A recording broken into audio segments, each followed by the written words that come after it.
வணக்கம். உங்கள் திருப்பூர் கால்ஸ்வரி பேசுகிறேங்க. நாம் இப்போ இந்த வீடியோவில் பார்க்க போகிறது 12 ராசிகளுக்கு உண்டான தினப்பலன்கள் திங்கட்கிழமை பார்க்கலாங்க. இன்றைய தினம் சங்கடகர சதுர்த்திங்க.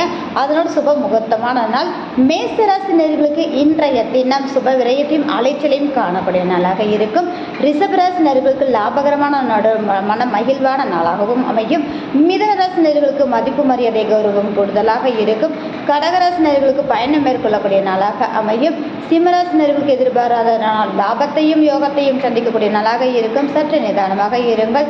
அதோட கன்னிராசி நேயர்களுக்கு சந்திக்கக்கூடிய நபர்களால் ஆதாயத்தையும் மென்மையும் உருவாகும். துலாம் ராசி நேயர்களுக்கு வேலைப்பளு அதிகரிக்கும். பொருளாதார ஆதாயம் உண்டு. விருச்சிக ராசி நேயர்களுக்கு குலதெய்வத்தின் அனுகிரகம் பரிபூரணமாக கிடைக்கக்கூடிய நாளாக இருக்கும். அதனோடு பார்த்தீங்க அப்படின்னா தனுசு ராசி நேயர்களுக்கு நீண்ட நாள் ஆசைகள் நிறைவேறும் நாளாக அமையும். மகர ராசி நேயர்களுக்கு இன்றைய தினம் எடுத்த காரியத்தை மிகச் சிறப்பாக முடிப்பீர்கள். கும்பராசி நேயர்களுக்கு இன்றைய தினம் இரட்டி பணம் தன்ன வருவாய் கொண்டான நாளாக அமையும். மீனராசி நேயர்களுக்கு இன்றைய தினம் சிந்தனை செயல்பாடுகள் தெளிவாக இருக்கும். இந்த வீடியோ பார்க்குறவர்கள் லைக் பண்ணுங்க, கமெண்ட் பண்ணுங்க, மறக்காம